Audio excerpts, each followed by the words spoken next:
Good evening, everyone. I'm Ann Cramer and so honored tonight to be the moderator for this amazing panel of experts for the topic Souls to the Polls. It is such an honor for me as a member of St. Luke's Episcopal Church to be among the host congregations with All Saints Episcopal, the Temple, and this year, Ebenezer, of course, always, and this year we've added the mosque to be a part of the congregations hosting this event. So for those, we are very grateful. And indeed, the planning team has been amazing. So please, if you will, thank them for their amazing work. We have Marty Breen, Nancy Daves, David Ross, Susan Wakefield, and Tiffany Roberts of Ebenezer. So all of them, we have our magic webmaster, Wesley Boutelier. But tonight, if you all will recall, is a fabulous evening where faith communities have come together for years to play an important part in our civic life, from holding voter registration drives to actually serving polling locations. New laws have been passed in Georgia since 2020, and we need to better understand them and what the impact is going to be on voting, whether it's now for the primary for May 24th, or as we approach the general election in November. We want to be able to understand what has occurred based on eligibility, process, as well as how to get to the polls, vote to the polls, or vote by mail. So tonight, we are ready for doing Souls for the Polls, engaging voters, motivating faithful people, how to get congregations involved to encourage not just voting, but voting for the values that we have espoused within the faith community. Today, we will talk with three amazing leaders whom we have had the privilege of working with for years in making sure that folks understand what the situation is relative to voting in Georgia. So the goals of tonight for Souls to the Polls are: one, to engage the voters, that's you. So your challenge as you're here is to tell others about the issues and the opportunities, to motivate faithful people, to make their voices heard, and to make sure they vote, and to equip churches, temples, mosques, synagogues, and all faith communities so they may continue to empower voters for their opportunity in these midterm elections. So tonight, we are joined by three fabulous panel members. First is a longtime veteran of the streets, Helen Butler, Executive Director of the Georgia Coalition for the People's Agenda, an umbrella organization founded in 1998 by the Reverend Joseph Lowry to advocate for, among other issues, voting rights, protection, elimination of barriers to the ballot box, and equal participation for the political process for all people, especially people of color and underrepresented communities. She served as the executive director of the People's Agenda since 2003 and was a member of the Morgan County Board of Elections from 2010 to 2021. Last July, Ms. Butler testified before the U.S. Senate Committee on Rules and Administration about Senate Bill 202 in Georgia. And she has been our go-to expert about what that means and how we relate to this year's elections. Secondly, it is my honor to introduce Sara Tindall Ghazal. She is an attorney and a member of the Georgia State Elections Board since June 2021, having been appointed to that role by the Democratic Party of Georgia. For 2 years, beginning in 2018, she was the voter protection director for the Democratic Party, the first year-round director in the nation for a state Democratic Party. She left that position to run for Georgia House District 45. Prior to working for the party, Sara worked for 10 years at the Carter Center, where we have all adored her work. She is currently the Minority Caucus Policy Director in the Georgia House of Representatives. Welcome, Sara. And of course, our final guest, and the one that's not the least, is Ed Lindsay. He also is a member of the Georgia State Election Board, served in the Georgia House of Representatives for 10 years, having been appointed to that position by Georgia House Speaker David Ralston.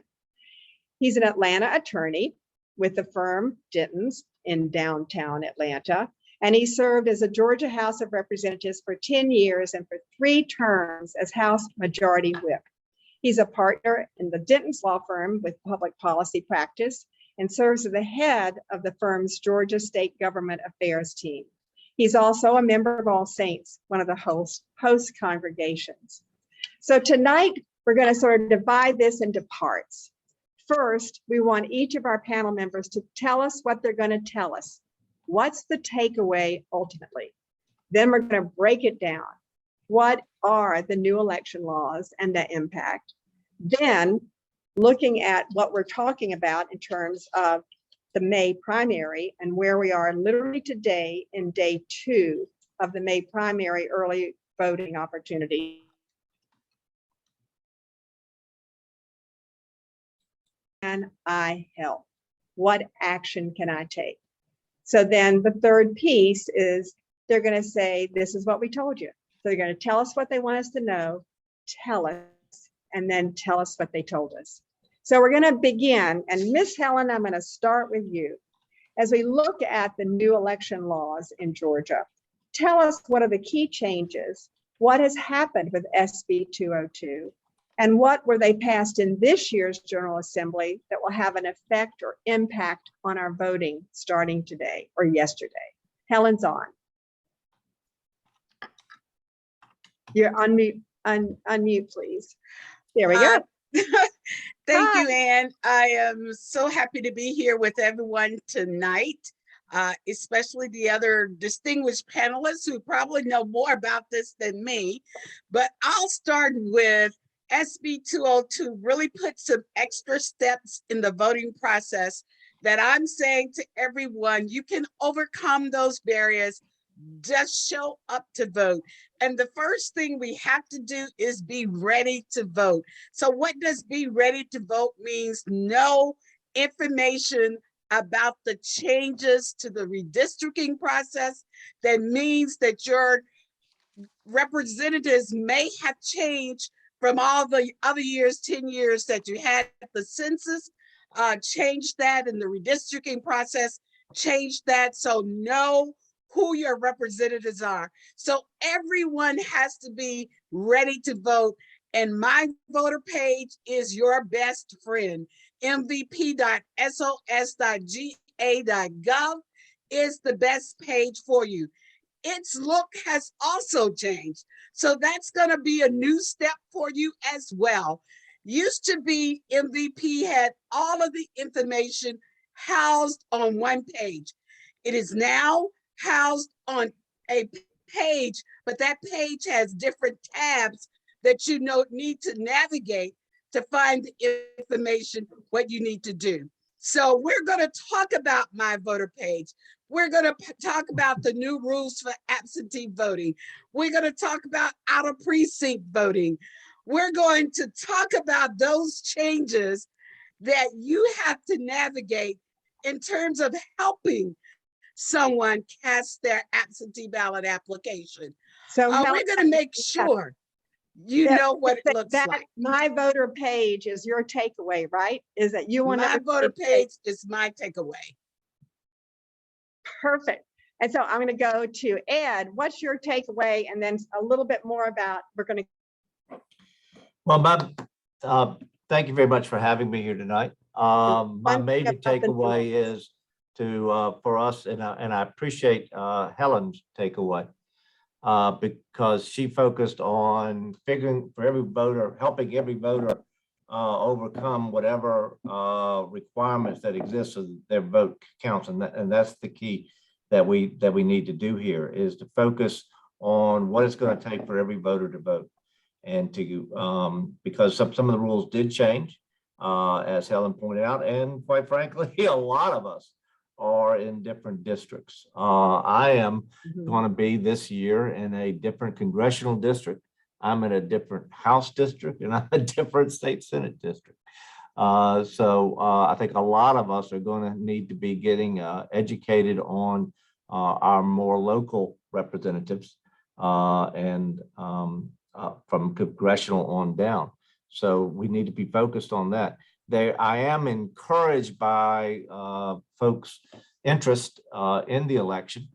Now, this is only a one-day sample, but early voting started yesterday, and turnout versus 4 years ago on the first day of early voting is 115% higher this year than it was 4 years. That's great. So And Ed, so that's a good early sign. If I can just add two things real quick, and I've already put it in my comment section. There are two great websites that I think people should look at. One is a website called georgiavotes.com. I have it on the comment page. It sort of tells you up to date voter turnout. And there's also for a voter guide from the Secretary of State, in addition to Helen's thing, that I've also given the website for that'll give people an ability to sort of break it down. Perfect. So I love it. Two from Miss Helen is my voter page. Ed, get to know your districts. Everybody's changing. So Yep. Sarah, let's get to a takeaway. Then I'm going to go back to Helen about all those things we got to talk about. What's your takeaway? My first takeaway is make a voting plan.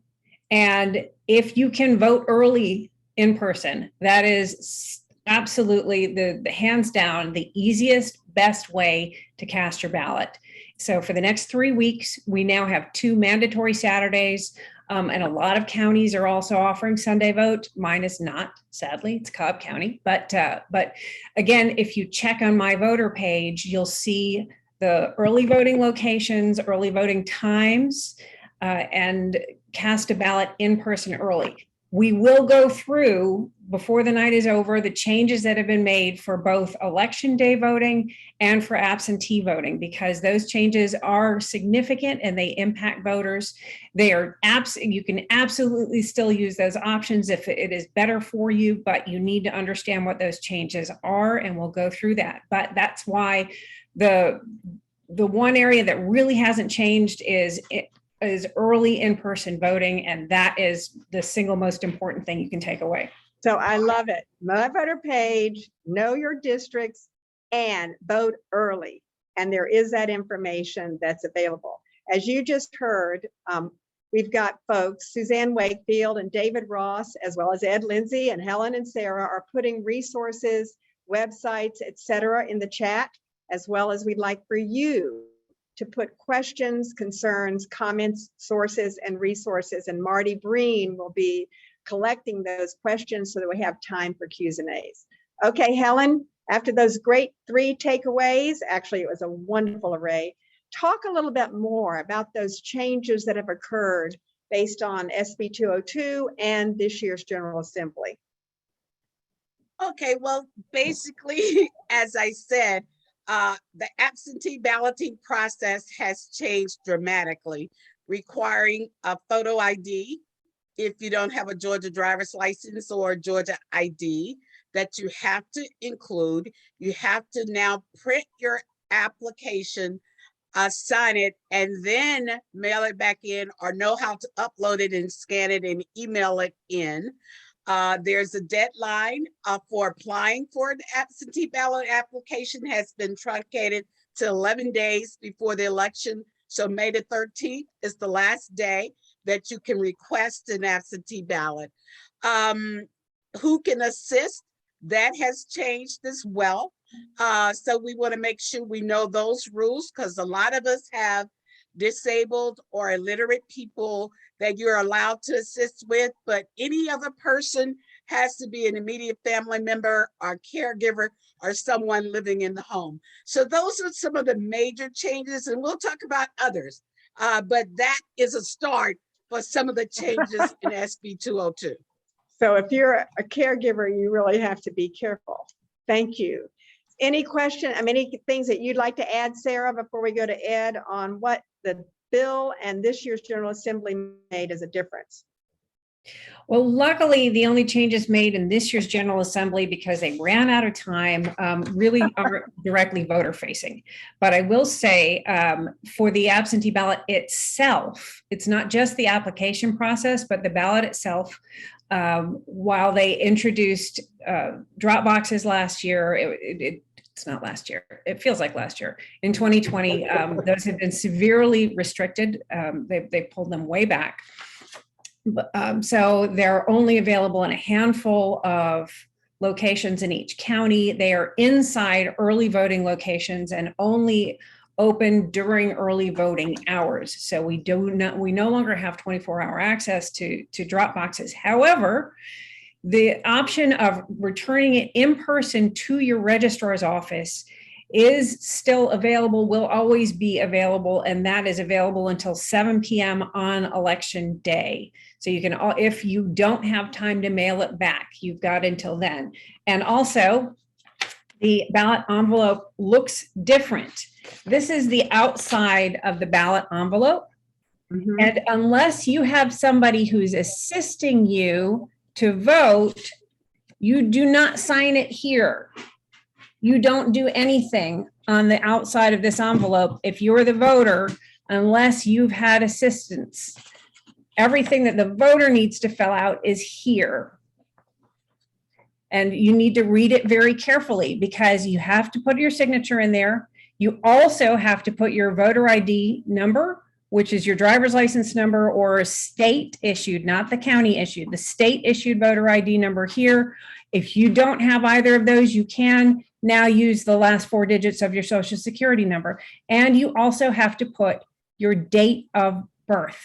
That is not the date that you sign this, it's your date of birth. If there are errors in this information, then your ballot will be considered provisional and you will have to cure it. I will guarantee somebody from a political party or a campaign will reach out to you if that happens, and they will help you. But what this really reinforces is, if you have applied for an absentee ballot, and if you want to use that absentee ballot, return it just as quickly as you can. So if there are problems with it, you've got time to resolve the problem, so that vote will count. Sarah, Rachel asked, can someone return your ballot for you? It is extremely limited who can return your ballot for you. As Ms. Helen was saying, it is literally only a direct, I'm trying to see if they put it on here. They did not put it on here. It's not, of course not. That would make it easier, wouldn't it? Only a close relative or a caregiver, if you are physically disabled, may return your ballot on your behalf. Now that means I can return my daughter's ballot and my husband's ballot all at once. But now don't be surprised if somebody asks you questions about that, because there's a great amount of suspicion with that. The mail still works. Right now, there's still plenty of time to return it by mail if you're comfortable doing it that way. I'm going to vote in person. I'm waiting until my college daughter comes back, so I get to take her for the first time. So Sarah, one other thing you said about the registrar's office, where do we find out that location? Yes, your county election office is one of those pieces of information that is on a drop-down list on the Secretary of State's website. And I believe that information, if it's not in the chat yet, it will be soon, because I forwarded that link before we started tonight to make sure everybody could look. It's also on your voter page, if you go to my voter page. Exactly. And it has to be in your county. It can't be in any other county. Perfect. So Ed, what would you like to share based on some of the changes that are occurring?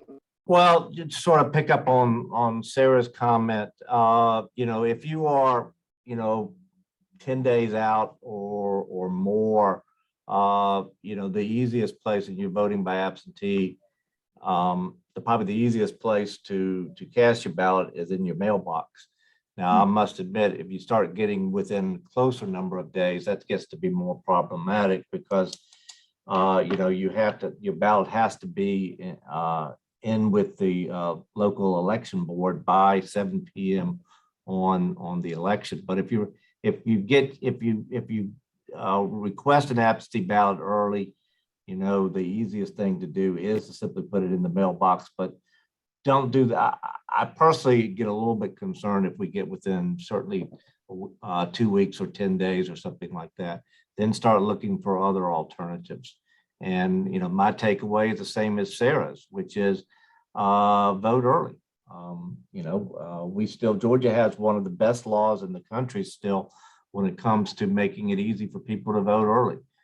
They opened up yesterday, and they'll continue for the next 3 weeks, including 2 Saturdays. But if you also, as Sara pointed out, and I've provided the Secretary of State's website when it comes to the list of forms of identification that are acceptable. Obviously the easiest one is if you have a driver's license or a state issued ID, then you just have to give the number. If you don't have those, there are multiple other ways that you can identify yourself by providing a copy that's listed on the website that I've posted. There's about 7 or 8 different forms of ID that's acceptable. But sort of take a look at that, and also spread word on this. I mean, the page, the Secretary of State page I mentioned, it's a good comprehensive pamphlet, and so spread the word to all your friends. Great. Well, so you all know today we're talking a lot about the May primary because that is so important, and we want folks. This is an apolitical conversation. We want folks voting within both parties and independent. So talk a little bit about that in-person voting. Sara, you mentioned that that's what you do, and I know Helen indicated that too. Is like, are there better days or better times, or how do we just sort of the weekend days? How do we decide when and where to go? Well, a lot of it's going to depend on what's easiest for you. And pardon my cat. But the first two and the last 2 days are generally going to be the busiest days. So if you wait until the last minute, you're probably going to have to wait a little longer. Saturdays are usually also quite busy. If your county offers Sunday voting, that is usually going to be one of the best ways. And the end of this week, early next week, just in terms of traffic patterns, those are usually the best days. And I'm glad I have the opportunity to talk about in person, because if you wait until election day, you're much more constrained, right? You have to go to your assigned precinct. No longer can you go to any precinct in the county, and if you're in the wrong precinct, they'll give you a provisional ballot. You have to go to your assigned precinct, and in some cases, some counties have not yet mailed out precinct cards, and there is a very good chance that that has been reassigned. So you will, again, need to go to My Voter page. People have had some trouble getting into My Voter page and pulling up the precinct cards because of the new website. There are some hiccups with it. If you have a pop-up blocker, I have never yet been able to pull it up on a mobile device. So it's better on a laptop. And if you can't get it that way, there are loads of resources out there. You can call your county. They can tell you directly. You can call election protection. That number is out there, and I think we'll add that to the chat. That is a nonpartisan organization that provides support for voters. The Secretary of State should be able to help. They have a number as well. But this is why Election Day is not, I don't think of it as Election Day. I think of that as your last opportunity to vote, and you never know what might happen. You can get a flat tire, you can have a sick dog or a sick child.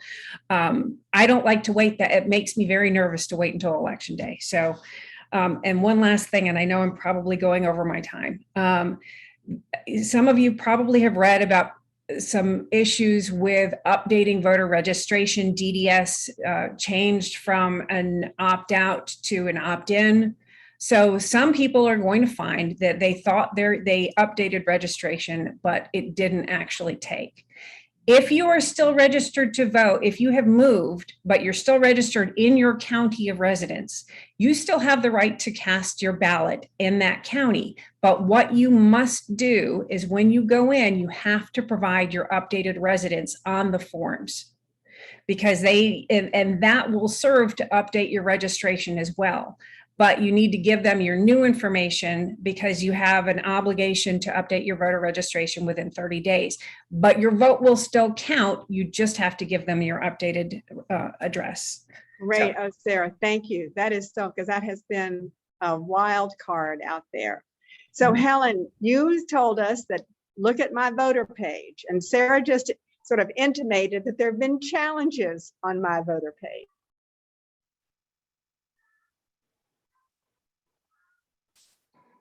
Our polling place isn't listed on my voting page yet. So talk a little bit about, you have confidence. How should I have confidence that my voter page is the reliable source? Well, I think the first thing Sarah talked about is if you have a pop-up blocker on your computer or on your device, you first need to unblock that so that the pop-up is allowed so that you can get it.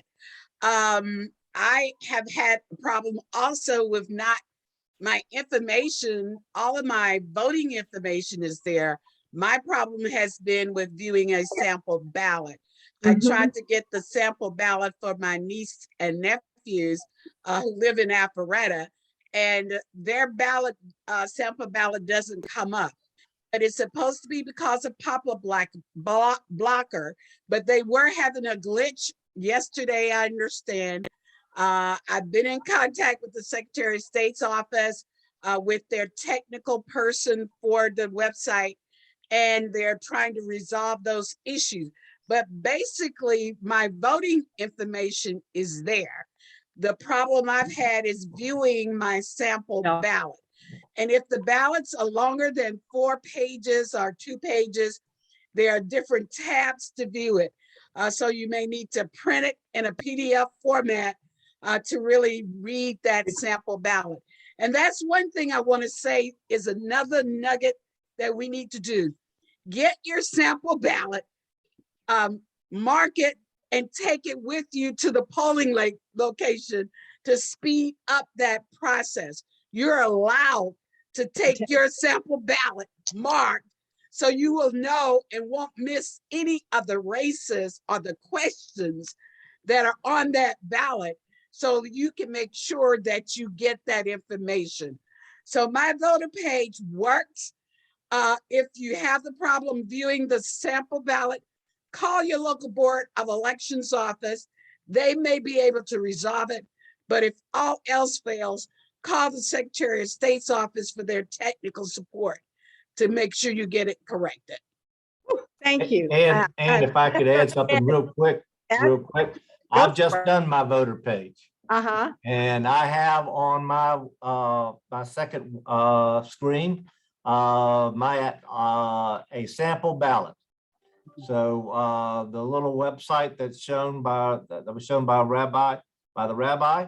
I encourage everybody on this Zoom call to check it out right now, because it was working fine for me and got me all the way in. So let's just hope it stays up.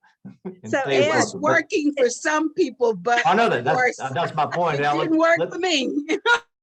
But I'm with you. I wasn't trying to defend the website so much as just tell you it's worked for me right now. So I encourage everyone to try it out. Even with my technical difficulties, I was able to pull it up right now. So it's a great page to not only confirm, where you vote, but also gives me my absentee ballot for my particular area. So before we go on, I'm going to go back to some things, Helen, you talked about the absentee ballot for 65 and over, for any disabilities, those kind of things, just for clarity, because that's where, and even like when Sarah was talking about who can take the ballots, no, you can't just scrunch all the ballots at the end of the street and somebody take them all in. So talk a little bit about the absentee ballot before we move on to some of the other areas. Okay, the absentee ballot itself, again, only your immediate family member or a caregiver can return your absentee ballot for you. So we want to make sure that you adhere to that. And as Sarah said, if you take your immediate family, like my aunt, my uncle, my grandchild, my grandchildren, that is allowable. There are certain categories that are there. And if you need that information, the election protection hotline can provide it for you, as well as there are other sources that have that information on the Secretary of State's website. But we want to make sure that you know those people and that you don't violate the law, because there are criminal penalties for people taking other people's ballots back to the Board of Elections or dropping them off. So we want to make sure that people actually know who is available to do that. And so we want to make sure you follow and adhere to that guideline. Excellent. So between the three of you, where do we go for help if you're feeling lost and it either doesn't pop up like Ed's did, or you signed something, Sarah, that you shouldn't have signed, and then you wished you hadn't have signed it? Where are the sources for help? So the first one should be your county election office. That is number one, the best first source for you. If you can get somebody, they're very busy right now. If you cannot get through to your county election office, election protection, and that number has been provided. The Democratic Party of Georgia offers a voter hotline, and the information is completely nonpartisan. They should never ask you who you're voting for. They should ask what your voting issues are. I don't know, Ed, does the GOP offer something similar? Yes, they do. They do. There you go. So And it should be the same rule. I mean, right. At the end of the day, you know, Sarah and I are in two different parties, but both serve on the state election board, and our interest is getting as many people to the polls as possible and having folks have confidence in the outcome. Amen. But it's just to hear the two of you gives me confidence. But again, you got to keep at it, right? You do. Yes. Keep Absolutely. at it. So the elections division, and you can always call these two to say, help me. and Helen out in Morgan County, et cetera, folks that have called you for decades. And yeah, well, I cover the state, so I'm not just in Morgan County. Yeah, But I do work with the People's Agenda, which is a statewide organization. So I'm not just in Atlanta, I'm in Albany, Augusta, Savannah, and all those other areas, LaGrange, you know. So it's outside of Metro, because a lot of times I know when we're talking about the rural areas, broadband isn't really that good. So they may have a lot of problems trying to upload information on my voter page, or to download an application, or to email it back in. So we want to be mindful of that, but we're all available to help people and to assist them. And if all else fails, we provide rides to the polls. We have a toll-free number that covers statewide, 877-524-8683. We also have a website, ridetothepoll.com, as well as a Ride to the Poll app that you can download and request to ride, or even volunteer to bring rides to the poll. So we want to make sure people are able to exercise their right to vote. And we just have to be mindful. We're in Metro Atlanta with a lot of resources, but down in Randolph County or Hancock County, Lincoln County, the internet or access to a lot of transit options is not available. So we just want people to know that we want them to be able to exercise their right to vote. We're nonpartisan. We don't care who they vote for, just go vote. Ooh, you are the segue perfect. Ed, what are some other ways people can help? This is just, I love it. Well, you know, I wanted to try to answer some great questions here real quick, if I can, Ann. And also point out that Beth Shapiro pointed out that once you file your absentee, that you can track the progress of your absentee on the MVP page. That's very important. Missy McMorris asked, if you apply for an absentee ballot in the primary, do you have to do it again for the runoff? The answer is yes. And Sarah could tell me if I screw anything up here. How do you find out where your registrar's office is? The easiest thing is to go on Google and type in your county and your county election board, and that should pop up fairly quickly. And let's see, where do you find early voting places in your respective county? Probably the best place, once again, there is your local county election board, which should have a listing of all of those. Peggy pointed out that DeKalb has Sunday voting on 5/8 and 5/15. That's a great thing to know. And I'll turn it over to somebody else to answer a few more of these questions while I scroll down a few. So I'm going to go to Sarah, and that is perfect. Thank you. Keep scrolling. Sarah, Helen started talking about ways we can help, like driving to the polls and making sure people have broadband. What are some other ways that we can all pitch in and help other than handing out food in lines? You can't do that. Don't do that. Please don't try that. Well, actually, I'm going to add one caveat to something Ed said. If you are 65 or older, or you are disabled and you want to use an absentee ballot application, on the back side of it, there is an opt-in rollover. It's a little checkbox, and you can check that box, and then you will get an absentee ballot for every single election in this cycle, which means the May, the June runoff, the November general, and if there's a runoff after that, which who knows, there may be, you would get a ballot for each election in that cycle. Now you would have to apply again in the next year if you have municipals, and then again in 2024, you have to apply each year. But if you qualify for that rollover ballot, then you'll get it all the way through. Yeah. Did you point out what's the age? What's the age? Did you point that out? 65. 65. Yeah. And I believe, Miss Helen, you can correct me if I'm wrong. If you are age 70 or older, then when you go to vote in person, you can go to the front of the line. They may not tell you that. There may not be signs, but you can. And that's absolutely critical in this heat. So far, we've been lucky, but I don't expect that to hold for long. Other ways of helping, the single most important thing anybody can do, it's may not be necessary right now, but all the way through the counties and across the state and really across the country are having a terrible time recruiting enough poll workers.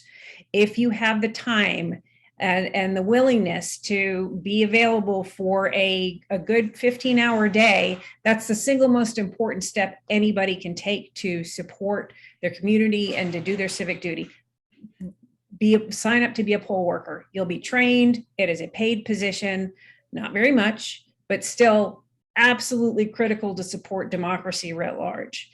And the other thing is, every person who is here because you're really committed to voting and to democracy. So you need to become one of those trusted sources of information for your community. And that means your family, your friends, your colleagues, your neighbors, your coworkers, your fellow congregants.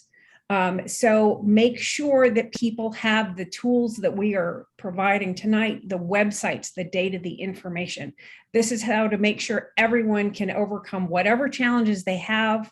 As long as you have the information and the tools, you can vote. And it's just so important to do that.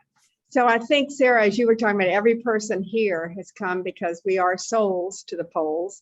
So Helen, I'd love to have you share some things, especially relative to the faith communities and how the faith communities can be advocates, again, not party, not politics, but engaging, as Sarah has said, everyone get to the polls. So what are the faith community things to do? Well, the first thing that you need to do is to help educate your congregation about the changes that we've spoken of tonight. You need to make sure they are able to do My Voter page to know who they're voting for. They need to know their sample ballots. They can get their sample ballots, vote them, and bring it to the polls with them. The Souls to the Polls was designed for churches to get after Sunday service, to get their congregations, to bring them together in their buses and go vote, because you can go to any advanced voting polling location or early voting polling location. It doesn't have to be your designated polling location assigned to you based on where you live. So there are lots of counties that are doing Sunday voting, DeKalb, Fulton, Gwinnett. So we need to know those places. Your local boards of election has that posted on my voter page. You can tell which dates are Sunday voting. If Sunday is not available in your county, take Saturday. Do the Saturday with your buses. Take everybody, gather at church, and make it a fun activity for the family and for your church to get together and to go do your duty as a citizen of the United States of America and cast your ballot. You can do that. And that definitely is souls to the polls. Woo. Thank you so much. I love it. Ed, any other comments relative to things we can do, and especially as people in the faith community? Well, the main thing is to help people spread the word on what it on how to vote. And we've been sort of touching on those. I'm just posted all the acceptable forms of voter identification if you're voting in person. There are basically 7 different forms to go through, everything from a valid state or federal government issued voter ID, driver's license, even if it's expired. That's something a lot of people are confused about. That's only if it's a Georgia ID. What? Georgia ID. Georgia Georgia. driver's license. Thank you. It has to be a Georgia. But anyway, it's listed in the chat box, all the various forms. I just pulled it straight off of the Secretary of State's website. So that should help folks out. Oh, Ed, that's perfect. Go, keep going. But just reach out to people. And your church. I loved what Helen was talking about, engaging the faith community. Hopefully, between now and election day, each church will be having a few minutes of Sunday school in which that's given. Mhm. In my church, there is something called Jesus on the Front Page. So I know that Sunday school class will be giving out that information if you need any information, and I certainly hope that every other church or every other faith community that's represented here will be doing the same. Excellent. The congregations, the synagogues, and the mosques. Every congregation. Every congregation. I've already was corrected on that. So, thank you to the person on the chat page that told me to make sure to include the mosque and the synagogue. And the people, there was Apologies. a question about, can you cancel your absentee ballot? Yeah, you can cancel it. Yes. You're still allowed to cancel that ballot. Yes. Sarah? That is going to change a little bit because now every county is required to start processing those ballots early, don't forget. So if the county has already begun processing that ballot, then you will no longer be able to cancel it if you've returned it. And so counties have permission to start processing those ballots as early as next week. So a week from yesterday, that Monday, they have to start processing them 1 week out. So if you have returned your absentee ballot, as long as the county has not processed it, then yes, you can cancel it. If they have already begun processing, in other words, if they have taken this outer envelope and they've cleared your signature and cleared your ID, and then they separated out that inner envelope, that's it. That is the ballot that will count. Mm-hmm. And of course, it's going to be a little challenging because there were about 5 or 6, there were 99 absentee ballots that were already mailed out into DeKalb County with some incorrect, it was a county commission district. So hopefully the county will get to those voters soon enough and we'll be able to get a replacement ballot out there. No matter what, those votes will still count. So anybody if you are in that situation, you will still have your ballot counted. It's just that you want every one of the votes to count properly. So Yeah, Perfect. the So add- bottom line is that, if you haven't voted yet, you can cancel it easily. Get it right the first time so you don't have to go through these extra hoops. So Ed, there are two questions there. Ed, there are two questions I wanted you to look at. One about fraudulent, that someone could accuse someone of fraudulency. And then the second one from Don Plummer about incured ballots. Or is the participant going to be notified that there was something incorrect with their ballot? Yes, they're supposed to be notified. And as Sarah pointed out, both parties will be watching those as well and will be reaching back out to folks that they think will be voting with them to help them with curing that ballot. And your other question, Ann, I'm sorry, was From Ellen. Oh, in terms of, if you suspect fraud, once again, on the Secretary of State's website, there's a phone number that you can dial if you see something that you suspect. Or the other one, someone thinks you're suspecting. The other is that it's a person that is challenging a voter has to do it in writing. It can't just come up and say that you're not eligible to vote.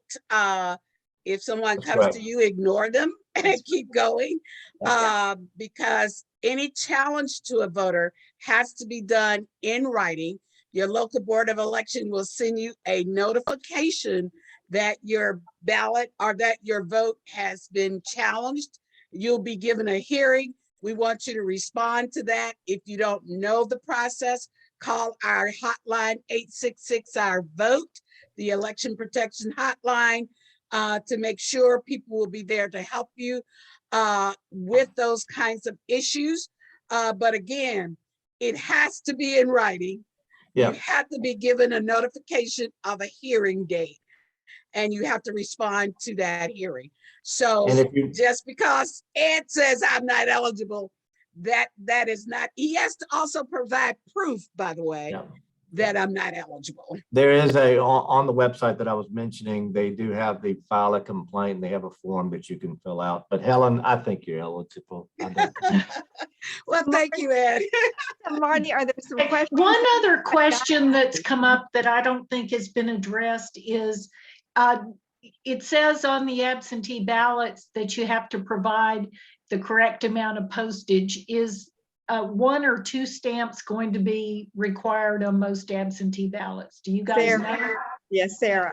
yeah, I would put two stamps. Now, in theory, the post office is supposed to deliver this ballot no matter what. And if they deliver it postage due, then the county is going to owe that postage. However, in practice, I have seen plenty of occasions in which a ballot with 1 stamp, but it's insufficient postage, has it returned to the voter. So I would put 2. They're heavy, and they're really long ballots. Excellent. Thank you. Anything else, Marty, you're seeing that we haven't picked up? The other question that came up is people are still having problems on my voter page getting to their precinct cards. Does that seem to be a problem that's related to browser that is being used? One of the people said they were using Chrome and thought maybe that was the problem. To me, the precinct card has nothing to do with the browser. It has been an issue with it. It's similar to the same thing with my niece's sample ballot. Apples, I believe if you're using an Apple piece of equipment, may create more problems than if it were not an Apple piece of equipment. That's according to the Secretary of State from yesterday, for when I talked to them. So, but the precinct card basically is going to be the same information that's on my voting location on my voter page. So if you can get to my voter page and look at my voter location, that tells you your precinct and your polling location. You can also click to see the early voting location sites, which are different than your precinct locations for election day. So if you can read my voter page, but just can't download the precinct card, then you should have sufficient enough information. It also has the ability for you to click on a map that will show the directions from your home to your polling location. So if you can get to my voter page and you can see my voting location, the tab with my voting location, that will tell you where you go vote. So I love it. You are ending where you started, Ms. Butler. I love it that you all have given such extraordinary information in terms of deep content. The questions have revealed additional information as well as smart people on this call. So Helen, tell us again, what is that takeaway that you want everyone to remember as they leave this webinar? Again, my voter page is your best friend, mvp.sos.ga.gov. That is what you need to know, everything about your voting, who you vote for, where you vote, how you vote. You can track your absentee balloting.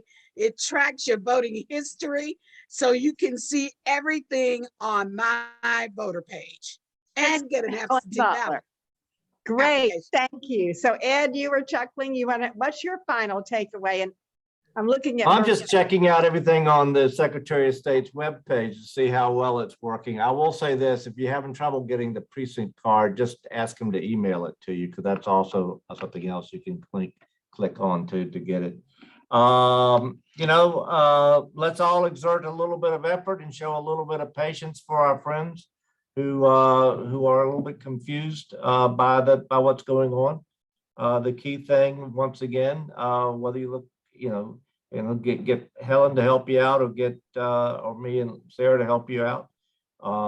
Let's get everyone to the polls that wants to go to the polls. I'm encouraged by the turnout that has started yesterday and today, but I certainly want to see a much higher turnout than we had in 2018. That's a sign of a good, healthy democracy. So Sarah, as you close this with the takeaway, you see there's a comment here, but people say it's still too complicated. And as a smart, educated person, sometimes this process is a little bit overwhelming. Give us some hope, Sarah. Well, and I get that, right? And so that's why doing these sessions are so important. And honestly, this is one of my favorite things to do. And I will always be anywhere in person, online, if anybody wants me to talk to folks. And I can't speak for Ed and Helen, Miss Helen, but I suspect that we could probably persuade them too, to make sure that you've got a well-rounded, nonpartisan group. But just keep asking questions. But the most important thing is to vote. And the easiest thing is to vote early in person. There are the lowest barriers. You can go tomorrow. As long as you're in your county and you have a photo ID with you, you can just go cast your ballot. It can be confusing to do the research on all of the candidates. There are so many of them out there. And just to with a little coda here, somebody had asked about where to sign up to be a poll worker. Go to your county election office. They are the ones who are recruiting. There are groups out there. There are lots of groups out there. In fact, Miss Helen can also direct you to the right place, and we can follow up with more resources and more links and more contacts. But just to distill it all down, it really is as easy as just showing up, usually 7 a.m. to 7 p.m. in person with your ID, and just cast that ballot. It sounds scary. It sounds like it's a lot, but it's really not. And the more often you do it, the easier it gets. And that's why voting in primaries is so important, because it's a practice run. And that's perfect, because that means everyone can ensure by going to, right, Helen, my voter page, Right. and add, making And a sure sample ballot. and a sample ballot. Amen. Yes. And as Ed is saying, it's like easy, get there. And for you, I love it, Sarah, vote early. And the whole thing today, which makes my heart just soar, is as faith communities. In fact, the mayor this morning, this lunchtime, had a whole luncheon of faith leaders who are eager to support the communities, not just in Atlanta, but for you, like Helen, across the state. And the intent is that democracy is alive in Georgia. And therefore it's demonstrated by, as Sara was saying, just vote.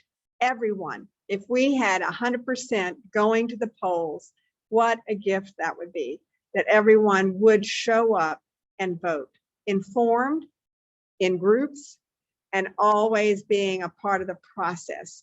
So today, I also just want to thank the 5 congregations that have been so much a part of what's been going on. St. Luke's Episcopal Church, All Saints Episcopal Church, Ebenezer Baptist, the Temple, the Masjid, the Farouk Mosque on 14th Street, and the Islamic Speakers Bureau. All have come together for the first time this year. Communities of faith in the Muslim community, the Jewish community, the Christian community, Black, white, brown. All of us are saying that for us in Georgia, yes, there are changes in the legislation. There are changes at the election services. We've had some funny things like opt-in and opt-out that were surprises. But today, the beginning, yesterday was May 1, the first day of voting. Today is the second. Already, as Ed has said, we've had a higher percentage of turnout. Keep that up. Tell your friends. You're the middle of the ripple. You're going to make it happen. So I want to just thank again Marty Breen for making sure that the questions get answered. Ed, you were great at that too. To Dave Ross and Suzanne Wakefield for making sure we got all the information, the resources, the sources, the websites, the information that can be taken. And this was recorded so we can also replay it. And of course, to the 3 amazing speakers. I am so grateful that you have shared not just your wisdom, but your practical solution, action steps to create a sense of belonging and people having pride in their community and electing those folks that we know we want to represent us, who are legal, ethical, and moral. So to you, my darling Miss Helen Butler, who has led us for so many years, thank you. To you, Sara Tindall, we are so grateful that you have stayed with us and on the election board. And to you, Ed Lindsay, thank you for being a part of this community and representing both that legal mind and the elected official.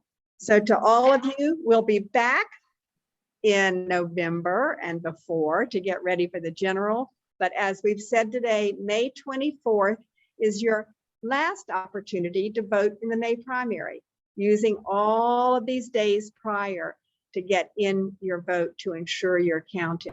There will be a runoff, probably in June, for many of the primary election offices. They then will be a part of the general election in November, and we may have again a different runoff. But please, please stay with us. We'll send the information out. And with that, Wesley, I think we can call it a wrap. Thank you all so much. Yay. Yay. And thanks so much to Wesley for being the Zoom master and keeping us all on track. And thanks, Anne, for doing a great job moderating this evening. We kept it going. Thanks, Marty. Thanks. Bye. Bye. Bye. Thanks to everyone for taking time out of their evenings to learn about voting. I Yes. appreciate everyone here. Amen. Thank you all. Amen.